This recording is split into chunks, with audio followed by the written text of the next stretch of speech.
dari kelompok 1 hari ini akan mempresentasikan persiapan pengemasan pertunjukan tari tradisional.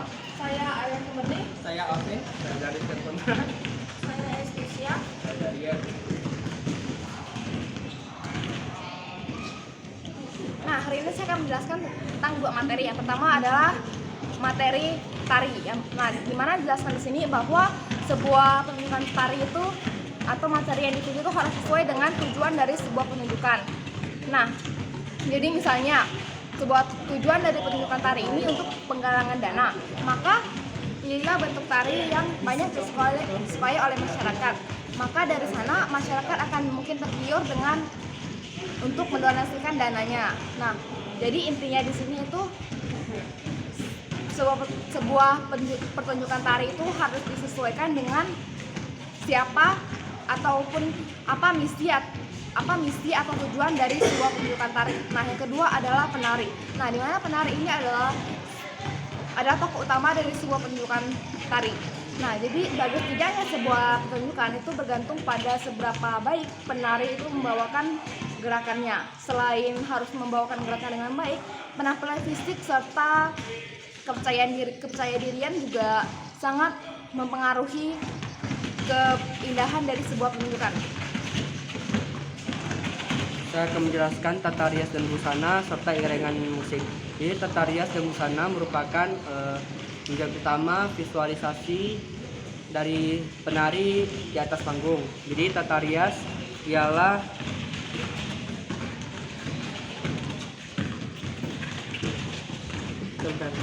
tata rias adalah suatu rangkaian di mana untuk mempertunjukkan ekspresi suatu penari serta menentukan watak si tokoh tersebut. Nah, busana ini adalah kostum yang dipakai oleh para penari dalam menunjukkan pentas tari yang akan mereka pentaskan. Nah, sedangkan iringan musik merupakan iringan yang terdapat di dalam sebuah tarian yang dimana iringan musik ini juga berfungsi sebagai tempo dalam menjalankan pementasan tari tersebut. Sekian dari saya, terima kasih. Oke, saya kali ini akan menjelaskan jadwal latihan dan penyusunan panitia. Saya akan menjelaskan jadwal latihan. Jadwal latihan adalah faktor untuk melancarkan sebuah pentas. Latihan yang rutin dan teratur adalah kunci sukses. Semuanya mengikuti dari penari hingga tim pemusiknya juga. Jadwal ini dibagi menjadi dua. Yang pertama adalah gladi kotor, yang kedua itu gladi bersih. Jadwal latihan ini digunakan untuk uji coba dalam pertunjukan. Yang kedua adalah penyusunan panitia. Selain orang-orang di panggung, ada juga tim di belakang panggung, yaitu panitia untuk mengatur semuanya. Tugas panitia juga itu adalah mengatur dan membantu dalam mengizin dana hingga dokumentasi. Panitia harus diisi dengan orang yang sesuai, ahli di bidangnya masing-masing agar acaranya berjalan dengan lancar. Terima kasih. Oke, saya akan menjelaskan tempat dan kedudukan. Pemilihan lokasi untuk pentas tari harus dipertimbangkan ukuran tempat, fasilitas, biaya, dan bentuk panggung agar cocok dengan tarian yang akan ditampilkan.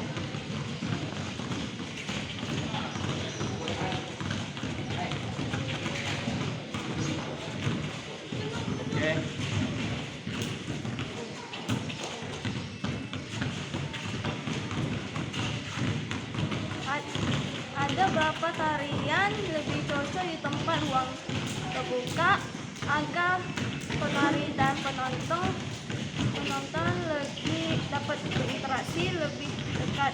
Yang kedua, saya akan menjelaskan waktu dan durasi penunjukan. Selama yang penunjukan harus diperhatikan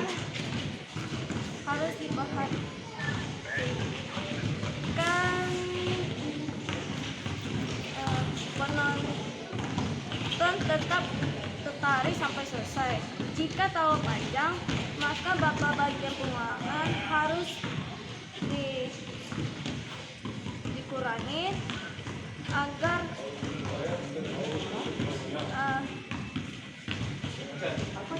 lebih singkat dan menarik. Oke, pada kesempatan kali ini saya akan membahas dua materi. Yang pertama itu penonton. Nah, penonton adalah salah satu aspek penting dalam sebuah pertunjukan tari. Mengapa penonton adalah sebuah aspek penting dalam pertunjukan tari? Karena penonton adalah hal yang penting. Karena ketika penonton tidak memahami isi tari atau makna dari tari, maka bisa dibilang pertunjukan tari itu gagal atau kualitasnya menurun. Tetapi ketika pertunjukan tari itu penontonnya paham, itu bisa dibilang pertunjukan tarinya salah satu aspeknya berhasil. Nah, oleh karena itu, kalau bisa dalam membuat sebuah pertunjukan tari itu disesuaikan dengan penontonnya. Nah, dalam melihat penontonnya itu bisa dibagi ke dalam 3 aspek. Yang pertama itu dilihat dari umur penontonnya, yang kedua itu lihat dari latar belakang sosial penontonnya, yang ketiga itu lihat dari cara penonton itu memahaminya. Nah, saya akan mengambil beberapa contoh. Misalnya kita lihat dari latar belakang sosialnya. Misalnya dia latar belakang sosial dari keluarga yang miskin atau tingkat pendidikannya itu rendah, maka diberikan pertunjukan tari yang mudah dipahami dan tidak ribet. Nah, misalnya usia penontonnya itu usianya masih kecil, maka diberikan pertunjukan tari yang mudah dipahami dan ceria. Lalu saya akan bahas ke susunan acara. Nah, susunan acara ini simpelnya itu susunan dari awal hingga akhir pertunjukan tari. Nah, susunan awal pertunjukan tari itu usahakan adalah susunan yang dinamis. Dinamis itu apa? Dinamis itu adalah alur yang seru dan tidak membosankan. Lalu bagian tengahnya itu didorong perlahan oleh para penari, misalnya dengan menambahkan gerakan yang lebih ekspresif agar mencapai puncak klimaks. Lalu yang terakhir itu pertunjukan tari itu ditutup dengan baik. Nah, sebuah pertunjukan tari itu susunan acaranya bisa dibilang berhasil jika penontonnya menikmati tarinya, tetapi bisa lebih berhasil lagi kalau penontonnya itu tidak menyadari bahwa pertunjukan tersebut sudah selesai. Terima kasih. Sekian presentasi dari kelompok kami. Terima kasih atas perhatiannya Bu Mega.